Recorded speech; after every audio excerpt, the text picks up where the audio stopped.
Hello दोस्तों। तो आज मैं आपको एकादशी व्रत कथा सुनाऊंगी। एक बार एक राजा की दो बेटियां थीं। छोटी बेटी एकादशी माता का व्रत किया करती थी। हर कोई छोटी बेटी की प्रशंसा करता था और बड़ी बहन छोटी बहन से ईर्ष्या करती थी।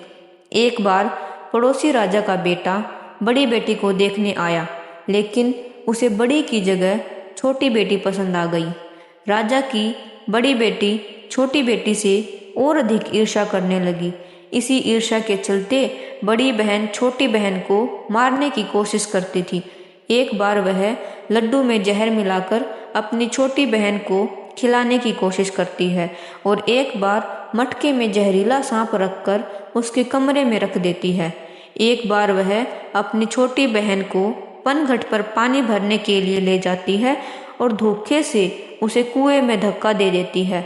हर बार ग्यारस माता उसे बचा लेती है, क्योंकि वह ग्यारस माता की परम भक्त थी। बड़ी बहन बहुत परेशान हो गई कि यह तो किसी भी तरह नहीं मरती।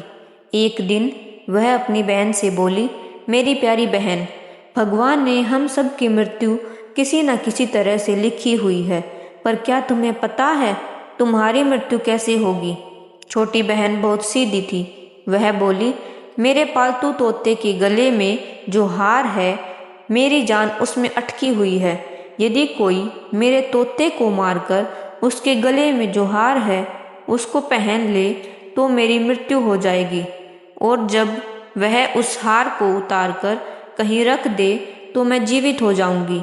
उस रात छोटी बहन अपने पिता के पास गई और बोली, पिताजी, मुझे शक है यदि मैं मर जाऊं तो आप मुझे जलाने की बजाय मेरी लाश को अपने पुराने महल में एक खाट पर सुला देना। पिताजी बोले, प्यारी बेटी, तू क्यों ऐसा बोल रही है? 2 दिन बाद तो तुम्हारी शादी है। तब छोटी बेटी बोली, पिताजी, समय का क्या भरोसा है, शादी का दिन भी आ गया। शादी वाले दिन बड़ी बहन छोटी बहन के तोते को ढूंढती है, लेकिन उसे तोता कहीं भी नहीं मिलता। तभी दरवाजे पर बारात आ जाती है। वरमाला का कार्य भी संपन्न हो जाता है। फेरों की रस्म शुरू हो जाती है और दूसरी ओर बड़ी बहन को छोटी बहन का तोता मिल जाता है। वह तोते को मारकर हार खुद पहन लेती है। वहीं छोटी बहन के 3.5 फेरे राजकुमार के साथ पूरे हो जाते हैं। बड़ी बहन के हार पहनते ही छोटी बहन मूर्छित होकर गिर जाती है। यह देखकर बारातियों में हलचल मच जाती है कि राजकुमारी को क्या हुआ। सब डर जाते हैं। तब राजा हकीम को बुलवाते हैं। छोटी राजकुमारी को महल में ले जाकर लिटा दिया जाता है। हकीम राजा से कहते हैं कि हमने यह पहली बार देखा है कि राजकुमारी न तो मरी है और न ही जीवित है। यह तो एक जिंदा लाश के समान है। हकीम की बात सुनकर राजा परेशान हो जाते हैं। फिर वह उनसे कहते हैं कि आप बाहर जाकर बोले कि राजकुमारी बेहोश है, थोड़ी देर में ठीक हो जाएंगी। यदि आप ऐसा नहीं करोगे तो मैं आपको मृत्युदंड दूंगा। हकीम राजा के कहे अनुसार बाहर जाकर ऐसा ही बोल देते हैं। तभी बड़ी बेटी वहां आ जाती है और अपने पिताजी से कहती है, पिताजी, मुझे छोटी बहन के मरने का बहुत दुख है, और उससे भी ज़्यादा दुख इस बात का है कि बारात वापस चले जाने से आपकी बहुत बदनामी होगी। आप मेरी शादी राजकुमार के साथ करवा दो। इससे बारात वापस नहीं जाएगी और आपकी इज्जत भी रह जाएगी। राजा को अपनी बड़ी बेटी की बात सही लगी। फिर बड़ी बेटी को छोटी बेटी के कपड़े पहनाकर फेरों में बिठा दिया, परंतु राजकुमार मना कर देते हैं कि यह मेरी पत्नी नहीं है। मेरी पत्नी जब बोलती है तो उसके मुंह से फूल झड़ते हैं। लेकिन सभी ने समझा बुझाकर राजकुमार के बचे हुए 3.5 फेरे बड़ी राजकुमारी के साथ करवा दिए। फिर बड़ी राजकुमारी को राजकुमार के साथ विदा कर दिया जाता है। लेकिन राजकुमार बड़ी बेटी के हाथ से ना तो पानी पीते हैं और ना ही उससे बात करते हैं, ना उसका बनाया हुआ खाना खाते हैं। राजकुमार मन ही मन सोचते हैं कि मैं पता लगा कर रहूँगा कि मेरी पत्नी के साथ क्या हुआ है। एक दिन राजकुमार बड़े दुखी मन से घोड़े पर बैठकर जा रहे थे।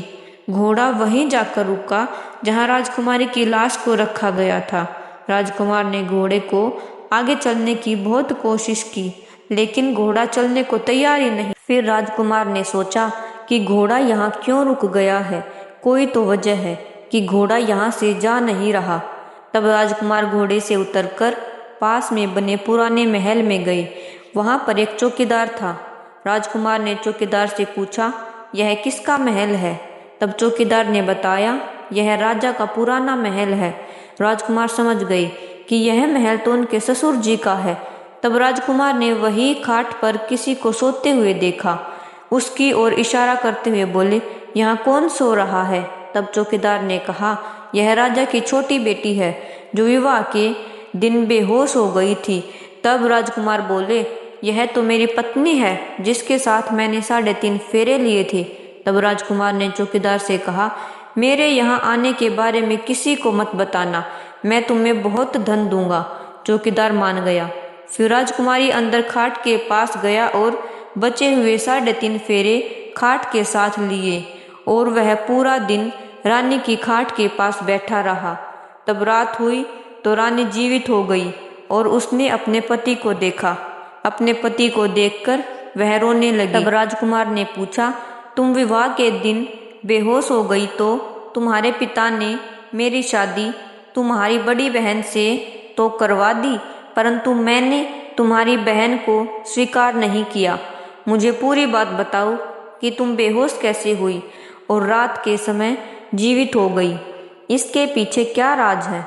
तब छोटी बेटी ने अपने पति को तोते और हार वाली सारी बात बताई और यह भी बताया कि मैंने अपनी बहन को तोते के गले में पड़े हुए हार के बारे में बताया था।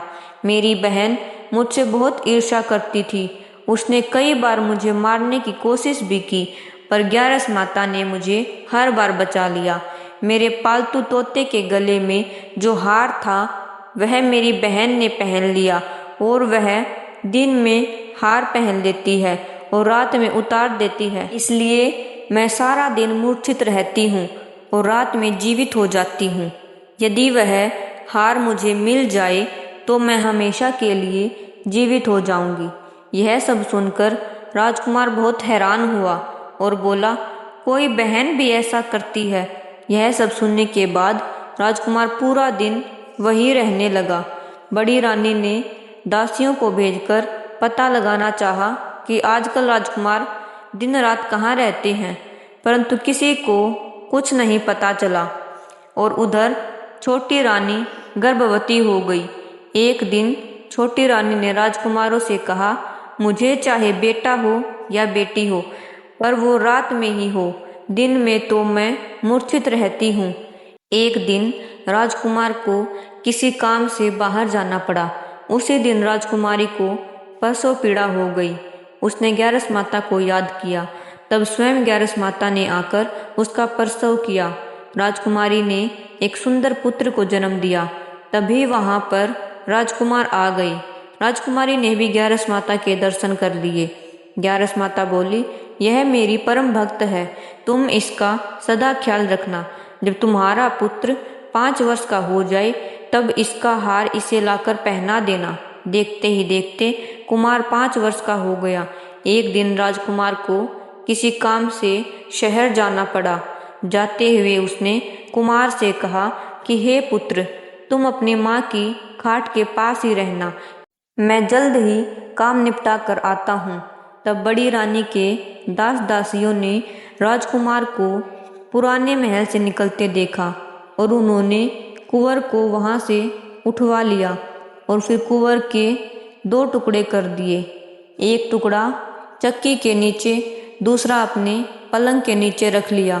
छोटी रानी कुंवर को वहाँ न देखकर ग्यारस माता को याद करती है। ग्यारस माता भिखारिन के रूप में बड़ी रानी के महल में जाती है। बड़ी रानी दासियों को भिक्षा देने के लिए भेज देती है, परंतु ग्यारस माता कहती है, मैं तो सिर्फ तुम्हारी रानी के हाथ से ही भिक्षा लूँगी। दासियाँ यह बात बताने जब रानी के पास जाती हैं तब ग्यारस माता बिल्ली के रूप में महल में आ जाती है। कुंवर के टुकड़ों को देखकर उनमें प्राणों का संचार कर देती है। फिर वह कुंवर को लेकर पुराने महल चली जाती है। छोटी रानी अपने पुत्र को देखकर बहुत खुश हो जाती है।